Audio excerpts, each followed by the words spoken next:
Hello YouTube people. Just a couple things. Video about what's going on. I don't know where you guys live, but it's getting to be winter here. It snowed. I just brought the wife's car in from out front. It had about a foot of snow on it. And she's got to go somewhere tomorrow, so we put her little Miata under the car cover, and I brought her Honda Accord in here and swept the snow off it outside and scraped it, and it's already starting to melt. There was like about a foot of snow on here. So yeah, so that'll be all nice and warm for tomorrow when she goes out. I'll take you outside and show you what it's like out here. Yeah, not very pretty. There's the poor little Miata sitting outside. We have a gate at the back, so I just drive it in the yard and put a car cover on it, lock it up, put it there.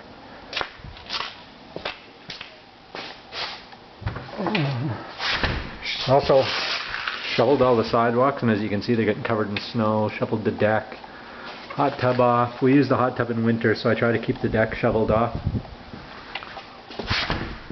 My car's in here all nice and toasty warm. Dug out my gloves for when I'm working, driving around during the day. Have them with me. They're not particularly warm, but for the short distances I walk outside, they're good. Yesterday when I was in the garage, I have this old, I don't even know what brand ratchet is. I think it has a name. It says chrome vanadium, Taiwan. I don't know if that'll focus. Okay. Nah, it's not going to focus. Oh well, anyway. Works decent. It's a decent ratchet.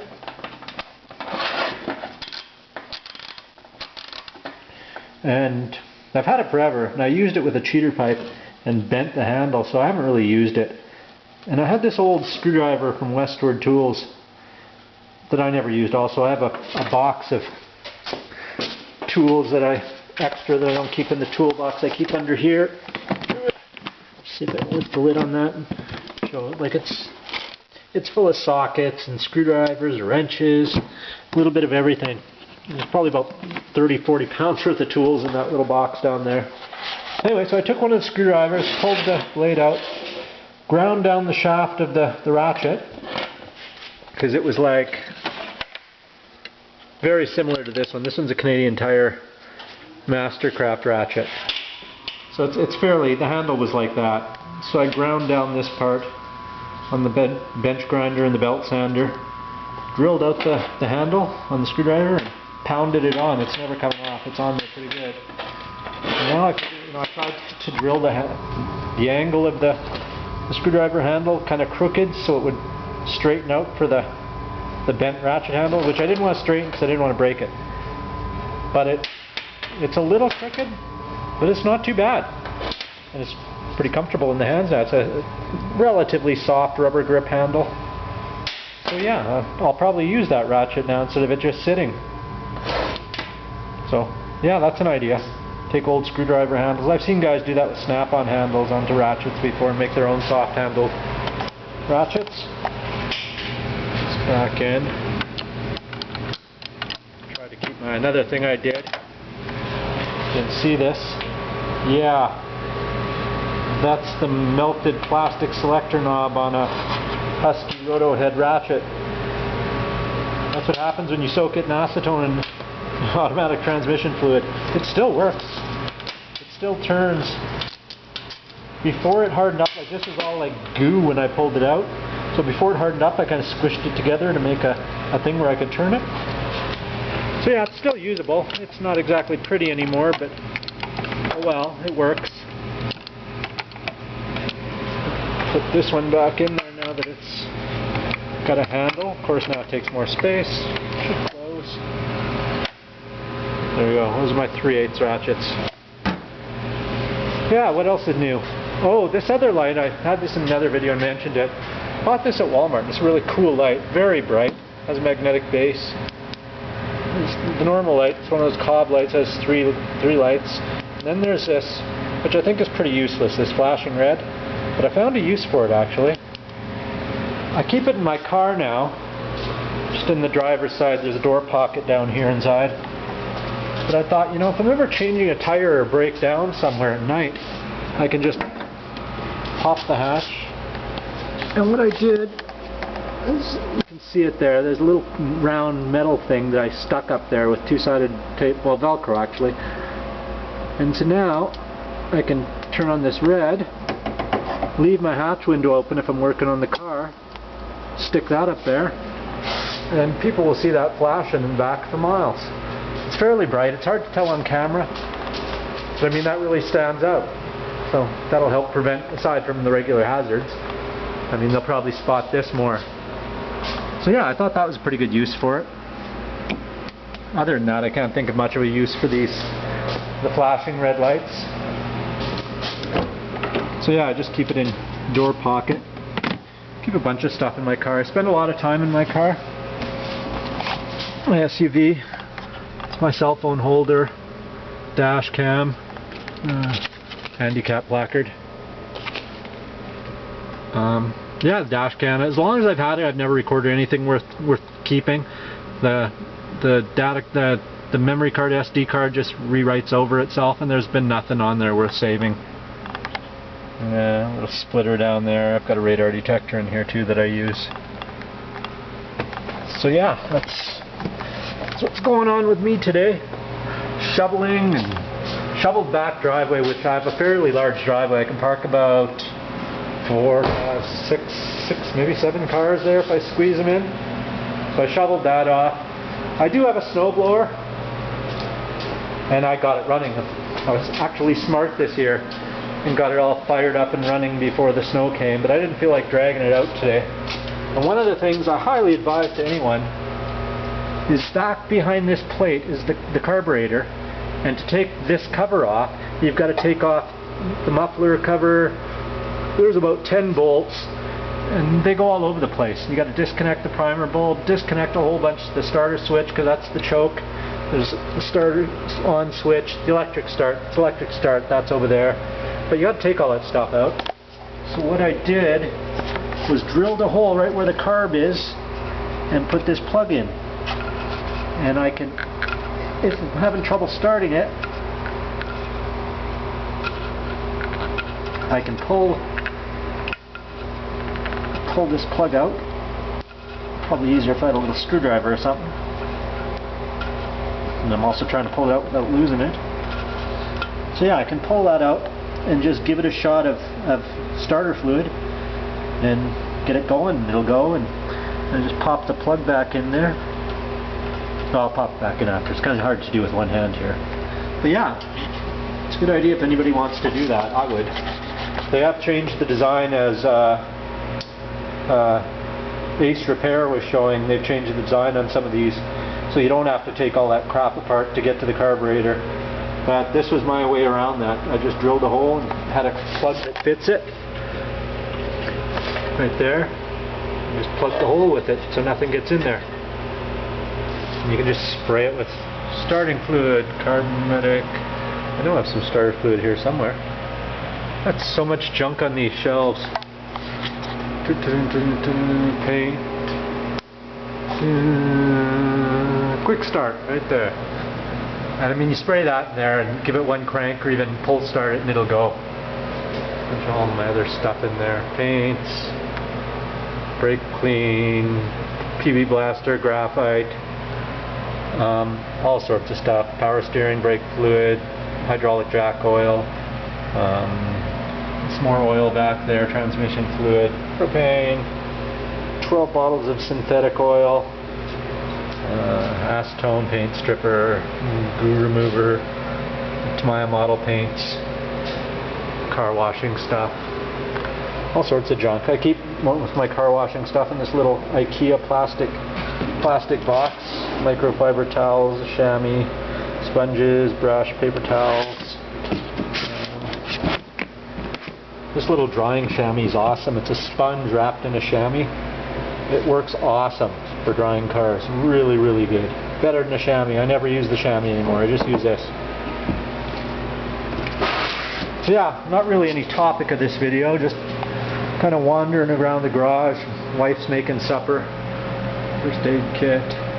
Going to look at a pickup truck tonight. A 2003 Chevy Silverado some guy's selling. don't really need a truck, but I have a utility trailer I'd like to get rid of and just have the pickup truck for when we need to pick things up or haul stuff around. And it's a hell of a deal. It's a little bit of rust, no dents that I could see in the pictures, and it's white. I figure I'll paint it. Fixed a few things. It needs a windshield, the side window doesn't roll up. Hopefully it's an easy fix, and I'll paint it, keep it around, or sell it. I don't know. I am looking at getting a new toolbox. Instead of having these 3 smaller rollers, you know, three base roller cabinets, mid chest, top chest, roller cabinet, top chest. That one snap on in a Mac. Roller. I'd like to keep these 2 old gray tools cabinets, the mid chest and the top chest. They're really old and just in almost mint condition, so I really like them. I got the wife to buy them for me. I drove 2.5 hours to pick them up, and she bought them for me for my birthday, so can't get rid of those. What else going on? The drill press, battery charging station, air compressor, bench grinder, safety stuff. You've seen that. See, not much else. Garage is pretty tidy today. Haven't been doing much out here. More oil. Having 3 vehicles, and plus I take care of my mother's car, so seems like I'm doing oil changes every month or so. And I like to keep a lot of antifreeze, washer fluid, various things in stock, so I'm not always having to run out and buy that stuff. Just my cool old 20 welder. It's a beast. Weighs about, I don't know, geez, it's got to be 200 pounds. Great big solid, not solid, but a copper core wound in there. Use this will weld anything. It's heavy steel stick welder. It's got about, what are they, 40 foot, 30 foot leads on it. I put a new ground clamp on it. Is the only thing I've done to it. I paid $50 for it. Every farmer used to have a buzz box around. And it's a beast. I love it. It welds smooth as butter for an AC buzz box. The new ones and the Lincoln Tombstones, they're alright. But this thing's a beast, and it just welds smooth as can be. Use it every chance I get. I make some bumpers for off-roaders sometimes. I'll just have them buy the plate steel and cut it up, or draw what they want cut, and I'll cut it and weld it together for them. I don't mount it. Takes my liability out of the issue. I just make them a bumper. If they put it on their car and something breaks or they kill someone with it, not my fault. So yeah, I should probably close up back here, and more stuff I keep in my back of my truck. Booster cables, plug-in spotlight, a little orange flashing beacon, another flashlight, trailer hitch, a toolbox full of stuff that I use just to keep in the truck, wrenches, ratchets, socket set, a little fold-up dolly if I got anything heavy. Over there I keep some gloves and ratcheting tie-down straps, one of those little 12-volt air compressors. That's another cool thing that I bought not long ago too, was a little air tank, holds solid. I put a coiled hose on it and a air gun with a gauge on it, so it's good for, you know, tire on the road is flat, I can just grab that and go fill it. I don't know how many tires it'll fill, but it's light and easy and a lot quicker than using those 12-volt compressors. Yeah, this is my horrible dolly. I need to get a new dolly. That thing sucks for working under cars. What I need is a lift, so I'm not under cars at all on my back. Some scrap metal in the corner, a bunch of angle iron, some rebar, whole bunch of the expanded metal, and my little cart that I use with jack stands underneath. Battery charger, cordless spotlight. This thing's great. A cheater pipe, hammer down there, cheap scan tool, socket set, some gloves, magnetic parts tray, wire strippers, flashlight, tire gauge, knife, pen, metric wrenches, Allen keys, set of screwdrivers. These Mastercraft screwdrivers are actually pretty nice. You know, they're marked on the top so you can see what they are. They're not bad. I kind of like those. I keep pliers in there, pry bar, needle, regular pliers. These are, yeah, linesman pliers, needle nose, adjustable wrench, dikes, pair of scissors. What else do I got in there? some electrical tape, lighter, just a handy little cart. You know, I can just wheel it out to the driveway if I need to do something and the garage is full. Chop saw, messy, works great though. People always complain about chop saws that they're noisy and messy. I find I use it. I have a couple of saws for cutting metal. I've got this powered hacksaw, which is as old as me, and it just works as it says. This wheel turns and goes round and round and runs the hacksaw blade. Then I've got the 4x6 metal cutting bandsaw. They both work great, but I find I just end up using the chop saw quite often. And I welded up little angle iron carts with wheels for both these, because the wheels that come on this thing are shit. If anybody owns one of these knows how crappy the stands are. So I built a little cart with wheels and a handle out of rebar for both of them. So I can pull them out and use them when I need them. And my little wooden stand I built. That's about it. Anyway, thanks for watching. Building table. Have a good day, and oh yeah, this my booster pack too.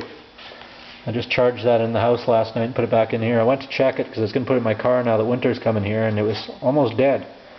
So I topped it up and I'll put it in the car so I don't have to get a boost from anybody if the battery dies, or use my car to boost anyone. I can just pull this out. Okay, thanks for watching. Oh, wait a minute. One more thing. Rob's wrenches. He had one of these in this video. And this is my cheap little, it's a job mate.